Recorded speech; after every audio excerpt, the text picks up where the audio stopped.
मी वाचलेल्या पुस्तकाचे नाव आहे विटी दांडू आणि ह्याचे लेखक आहे समग्र शिक्षा।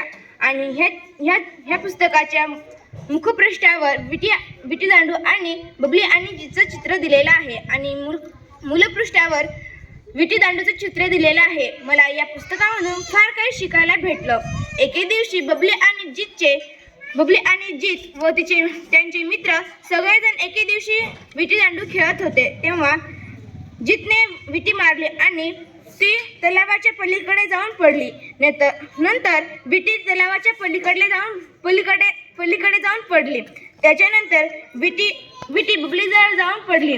बबलीने विटी उचलली व तलावाच्या पलीकडे फेकत होते तेव्हा विटी तलावामध्ये पडली। तेव्हा बबलीला पोहता येत होतं म्हणून बबलीने विटी उचलली